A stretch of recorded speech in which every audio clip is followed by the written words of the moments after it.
Hello viewers, இது Aariembroidery class-20 peacock feather stitch third type. First two typeல பார்த்தீங்கன்னா இந்த திலகம் ஷேப்பை வந்து அப்சைட் டவுன் வரைஞ்சிட்டு அதை ரெண்டு பார்ட்டிஷனாக எடுத்துட்டு அதில் feather stitch பண்ணிட்டு இருந்தோம். இந்த டைப்பில் பார்த்தீங்கன்னா அதையே 3 பார்ட்டிஷனாக டிவைட் பண்ணிக்கிறோம். இப்போ ஸ்டார்ட் பண்ணலாம். இங்கே ஸ்டார்ட் பண்ணிக்கணும். இங்கே ஸ்டார்ட் பண்ணிவிட்டு ஃபஸ்ட்டு ஸ்டிச்சை இங்கே பண்ணிக்கணும். பண்ணிவிட்டு செகண்ட் ஸ்டிச்சு இங்கே பண்ணணும். இப்போது இங்கேருந்து எடுக்கும்போது அதை புல் பண்ணி இங்கே கொண்டு வரும்போது ஜஸ்ட் கொஞ்சம் முன்னாடி ஒரு ஸ்டிச் வச்சுட்டு அதுக்கப்புறமா நம்ம மார்க் பண்ணியிருக்கிற இடத்து மேலே செகண்ட் ஸ்டிச் வைக்கணும். அங்கேருந்து அடுத்ததாக இங்கே ஸ்டிச் பண்ணணும். லைட்டாக கொஞ்சம் கேப் விட்டுட்டு அதுக்கும் அப்புறம் இங்கே கொண்டு போகணும். இங்கே கொண்டு போகும்போது இன்னும் கொஞ்சம் கேப் அதிகமாக இருக்கும். இப்போ புல் பண்ணி கொண்டு வந்துட்டு முன்னாடி பண்ண மாதிரி கொஞ்சம் முன்னாடி ஒரு ஸ்டிச் வச்சுட்டு அதுக்கப்புறம் அந்த மார்க் மேலே ஒரு ஸ்டிச் வைக்கணும். இப்போது இங்கே ஒரு ஸ்டிச் வைக்கணும்.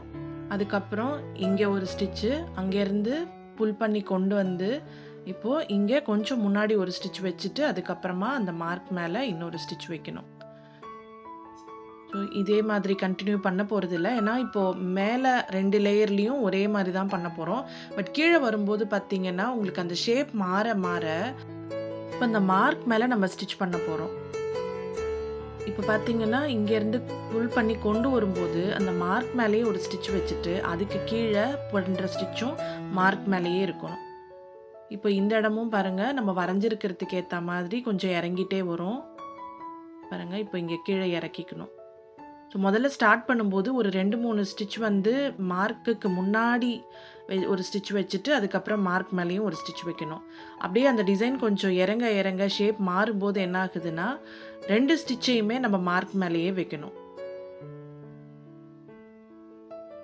ஸோ இதே மாதிரி இந்த ஒரு சைடை முதல்ல கம்ப்ளீட் பண்ணிக்கலாம். உங்களுக்கு எவ்வளோ தூரம் கீழே அந்த ஸ்டிச்சை கொண்டு போக முடியுமோ அந்த அளவுக்கு கீழே கொண்டு போயிட்டு அந்த டிப் வரைக்கும் நம்மளுக்கு எவ்வளோ தூரம் நம்மளுக்கு அந்த டிசைன் வருதோ அந்த அளவுக்கு இதே மாதிரியே நம்ம கண்டினியூ பண்ணிட்டு போயிட்டு முடிச்சுக்கலாம். முடிக்கும்போது பார்த்திங்கன்னா இங்கே ஒரு நாட் போட்டு முடிச்சுக்கலாம்.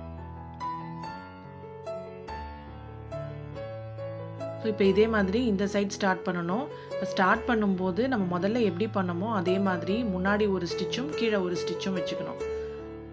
ஸோ அந்த மார்க்குக்கு முன்னாடி ஒரு ஸ்டிச்சு, மார்க் மேலே ஒரு ஸ்டிச்சு, அந்த மாதிரி ஆரம்பிச்சுட்டு கொஞ்சம் அந்த ஷேப் இறங்கி வர வர முன்னாடி பண்ண மாதிரி அந்த சைடில் பண்ண மாதிரி அந்த மார்க் மேலேயே மேலே ஒன்றும் கீழே ஒன்றுமா வச்சுட்டு வரணும்.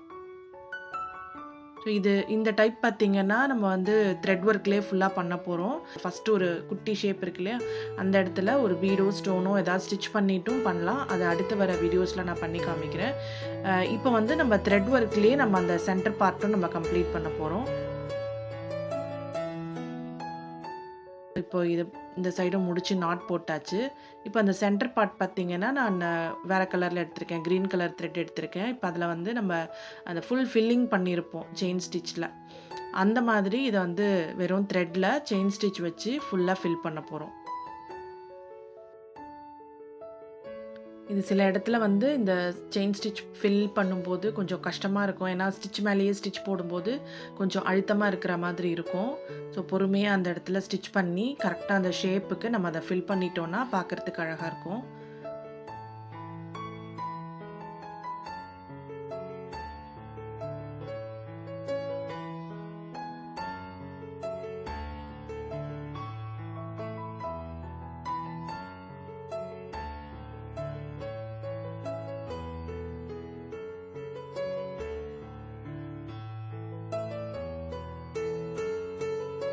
இப்போ இந்த ஃபில்லிங்கையும் முடிச்சாச்சு. கடைசியாக இந்த இடத்துல நம்ம நாட் போட்டுக்கலாம். ஸோ இப்போ ஃபுல்லாக கம்ப்ளீட் ஆகிடுச்சு. பீகாக் ஃபெதர் ஸ்டிச் ஸ்டோன் எல்லாம் எதுவும் இல்லாமல் ஃபுல்லாக த்ரெட் ஒர்க்லேயே கம்ப்ளீட் பண்ணியிருக்கோம்.